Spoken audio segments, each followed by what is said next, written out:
Indonesia, salam sejahtera dari Sabang sampai Merauke, dari Miangas sampai Pulau Rote. Mantalah iman kita, mantalah kasih kita, mantalah pengharapan kita tentunya dalam Yesus Kristus menjadi Tuhan dan Juru Selamat kita dan Juru Selamat dunia. Jangan katakan bahwa Yesus bukan Tuhan, jangan katakan pula bahwa Yesus bukan Juru Selamat.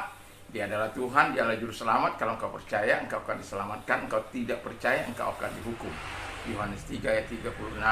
Dan karena Yesus sudah berkata dalam Yohanes 14 ayat ke-6, akulah jalan dan kebenaran dan hidup, tiada seorang sampai kepada Allah kalau tidak melalui aku.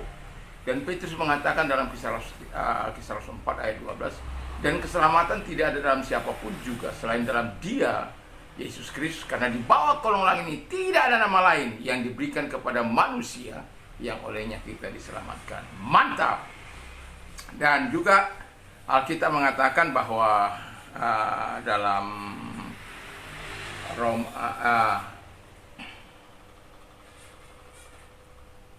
dalam ini sampai kurang fokus ya. Dalam Kisah Rasul 16 ayat yang ke-31, percayalah kepada Tuhan Yesus Kristus, maka engkau akan diselamatkan, engkau dan seisi rumahmu. Mantap! Dan selamat pagi bagi kita semuanya. Semoga kekuatan Tuhan, kekuatan firman, kekuatan Roh Kudus akan terus menyertai kehidupan kita mulai saat ini sampai selama-lamanya, di mana Tuhan berkuasa atas hidup kita, di mana Tuhan mengambil pimpinan dalam kehidupan kita. Dan kiranya damai sejahtera Allah yang melampaui segala akal akan melihat hati dan pikiran kita mulai saat ini sampai selama-lamanya. Sebelum kita mendengarkan firman Allah, saya ingin menyampaikan doa kita kepada Tuhan. Terima kasih, kiranya Tuhan memberkati kami semua bersama. Masalah-masalah kami, kesulitan-kesulitan kami, keadaan kami, Engkau menjadi penolong kami. Biarlah firman-Mu menguatkan kami sehingga kami melakukan apa yang baik dan benar di mata Tuhan. Terima kasih dalam nama Yesus. Amin. Puji nama Tuhan. Saya akan membacakan Ulangan 18 ayat yang ke-10 dan sampai 12. Di antaramu janganlah didapati seorang pun yang mempersembahkan anak laki-laki atau anaknya perempuan sebagai korban dalam api, ataupun seorang yang menjadi petenung, seorang meramal, seorang penalaas, seorang penyihir, seorang pemantra, atau seorang yang bertanya kepada arwah atau kepada roh peramal, atau yang meminta petunjuk kepada orang-orang mati. Sebab setiap orang yang melakukan hal itu adalah kekejian bagi Tuhan, dan oleh karena kekejian inilah Tuhan Allahmu menghalau mereka dari hadapanmu. Saya akan membacakan satu ayat lagi dalam Matius 10 ayat 1. Yesus memanggil ke-12 muridnya dan memberikan kuasa kepada mereka untuk mengusir roh-roh jahat dan untuk melenyapkan segala sakit, penyakit, dan segala kelemahan. Puji nama Tuhan.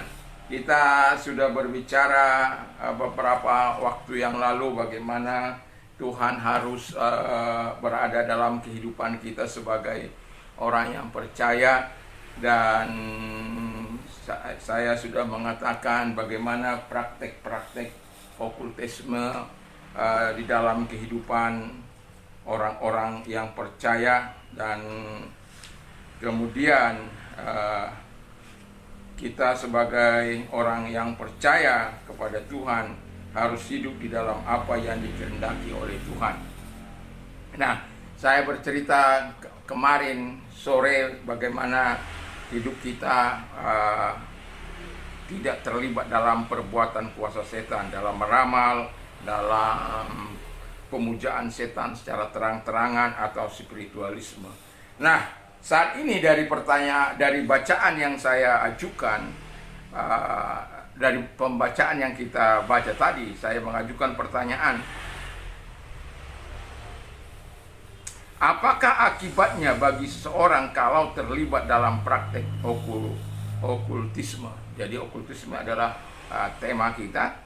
Akibat bagi seseorang kalau terlibat dalam praktek okultisme menurut Matius 10 ayat 1 atau juga Ulangan 18 ayat 10 sampai dengan 12. Yang pertama adalah dikatakan bahwa kita sebagai orang yang percaya kehilangan kekudusan Allah. Itu sebabnya mengapa malaikat yang jahat itu atau roh jahat itu dibuang, atau malaikat jahat itu dibuang dari surga, karena mereka melakukan hal yang tidak berkenan, memberontak kepada Allah, sehingga dengan demikian mereka kehilangan kekudusan Allah. Dan tidak mungkin Allah yang kudus itu berdampingan dengan yang tidak kudus, sama seperti dalam 1 Petrus 1 ayat yang ke-16 dikatakan di sana bahwa as it is written, sebagaimana ada tertulis, you are holy for I am holy. Jadilah engkau kudus sebab aku kudus. Jadi Allah itu telah membatasi dirinya hanya bertemu dengan orang-orang yang kudus, yang hidup kudus. Walaupun Allah mau mencari orang-orang yang berdosa, mencari orang-orang yang tidak benar, mencari orang-orang yang jahat, tetapi yang mau saya katakan di sini adalah Tuhan tidak akan pernah tinggal bersama dengan orang-orang yang hidup dalam ketidakkudusan. Tuhan itu hanya bersama-sama dengan orang-orang yang makhluk. Itulah sebabnya engkau dipanggil, saya dipanggil untuk meresponi hidup dalam kekudusan ini. Nah, akibat bagi seseorang kalau terlibat dalam praktek okultisme, yang pertama itu adalah kehilangan kekudusan Allah. Tentu kita tidak ingin kehilangan kekudusan Allah dalam hidup kita, tetapi kita mau terus hidup dalam kekudusannya supaya perbuatan-perbuatan okultisme itu ramal, mempersembahkan sesuatu kepada setan, atau memanggil roh-roh nenek moyang, atau yang disebut nekromansi itu kita, atau astrologi, atau hidromensi dan lain sebagainya. Jadi kita harus hidup di dalam kekudusan Allah. Yang kedua, akibatnya bagi seseorang kalau terlibat dalam praktek okultisme, yang kedua, tidak hidup dalam kebenaran. Jadi dia menjadi kekejian bagi Tuhan, karena mempraktekkan okultisme itu berarti bersahabat dengan dunia ini. Kita tentu tahu bahwa okultisme itu ada hal-hal tersembunyi, rahasia, goib, misteri, gelap, kegelapan, bersama dengan roh jahat dan lain sebagainya. Jadi okultisme itu adalah paham yang menganut dan mempraktekkan kuasa dan kekuatan dari dunia kegelapan atau dunia roh-roh yang jahat. Jadi kalau kita mempraktekkan itu kekejian bagi Tuhan. Dan berarti kita menjadi rusak. Saya cukup lama bergaul karib dengan setan. Ya. Artinya bahwa ketika di masa remaja saya cari ilmu ini, cari ilmu itu, kebal supaya kebal, dan pada akhirnya sebenarnya ada hal yang guru saya minta pada waktu 3 hari 3 malam berendam di air sungai yang mengalir. Jadi itu di tempat, kalau orang di sini bilang tengit, tempat yang angker, selama 3 hari 3 malam. Dan kalau itu dilakukan, maka itu kalau lolos dari situ kesaktiannya akan hebat. Tetapi kami tidak melakukan itu. Kami memang punya namanya hal seperti itu, dan anti kami itu adalah tebu merah. Jadi ketika kita dipukul, kita tidak merasa apa-apa. Tapi yang mau saya katakan, hati kita itu nanti dalam hal mental, hal fisik saya akan bercerita. Karena ini banyak dampaknya, ya, akibatnya bagi orang-orang yang punya hubungan, relationship dengan setan-setan itu. dan belum lagi syarat-syarat yang harus kita jalani, belum lagi ini dan itu.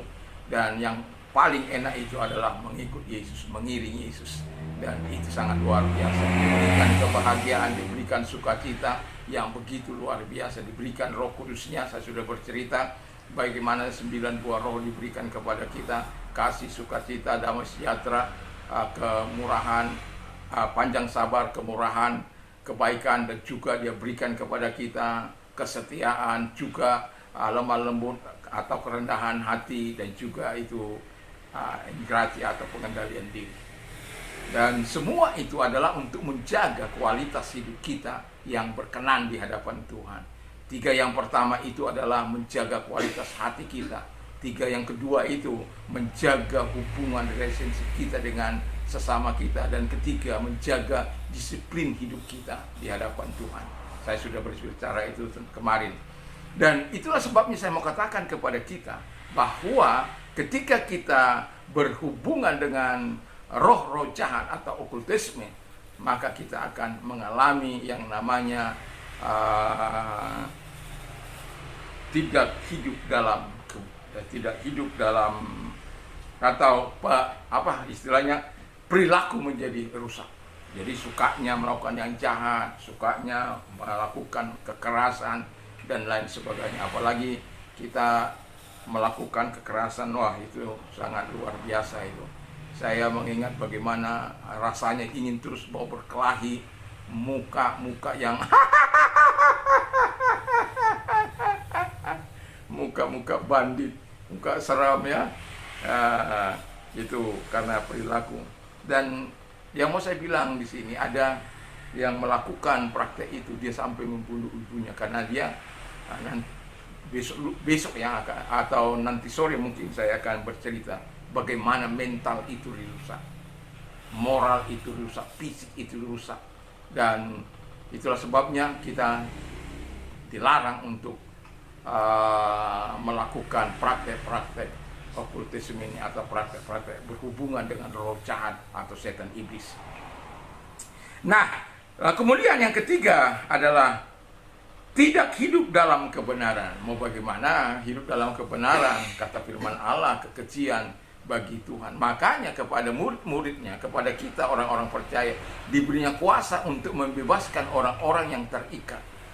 Saya dilepaskan oleh seorang hamba Tuhan, dan itu membutuhkan perjuangan jam-jam perjalanan waktu bersama dengan dia ketika saya harus mengeluarkan apa yang seharusnya ada dalam tubuh saya. Tetapi karena saya sudah menerima Yesus sebagai Tuhan, saya lebih merelakan itu keluar dari tubuh saya daripada harus bersahabat dengan dunia ini. Dan itu yang mau saya katakan, bahwa kita tidak lagi hidup dalam kebenaran ketika kita melakukan apa yang diperintahkan oleh praktek-praktek okultisme ini. Belum lagi minum air kembang, belum lagi mandi air kembang, belum lagi ini dan itu, belum lagi harus menjalani ritual-ritual yang semuanya sebenarnya melelahkan kita. Tapi bukan lagi hanya melelahkan tubuh kita, tetapi juga melelahkan jiwa kita sebenarnya. Ketika kita melakukan itu, sebenarnya kita sedang tertipu. Dan itulah sebabnya Tuhan menganugerahkan Roh Kudus kepada kita, dan Tuhan menganugerahkan kepada gerejanya agar mampu menumpas praktek-praktek okultisme yang terjadi. Saya sudah seringkali membakar jimat, membakar hal-hal yang tidak sesuai dengan kebenaran firman Allah. Sekalipun dibilangkan sakti, ada satu contoh.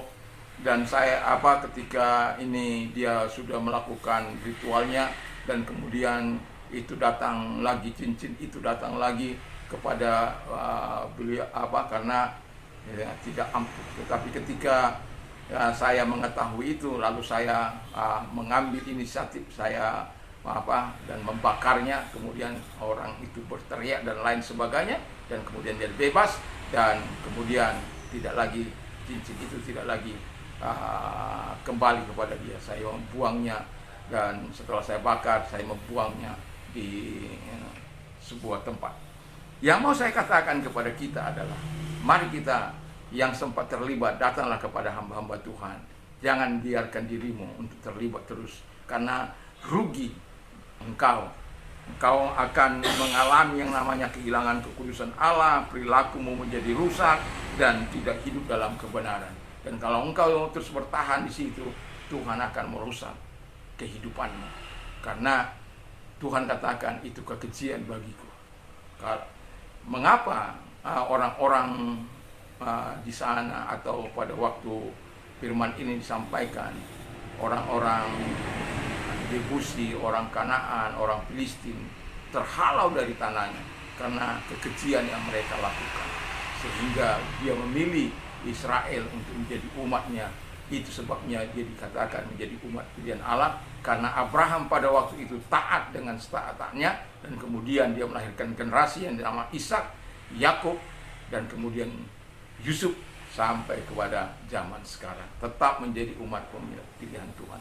Tapi Tuhan tidak ingin umatnya terlibat di dalam kuasa kegelapan, dan Tuhan mau kita hidup berdampingan dengan Dia, hidup bersama dengan Dia, hidup menurut dan taat kepada Tuhan, hidup dalam kekudusan dan kebenaran, supaya Tuhan menyatakan segala kebaikan dan kebaikannya kepada kita. Mari kita tunduk kepala dan kita berdoa.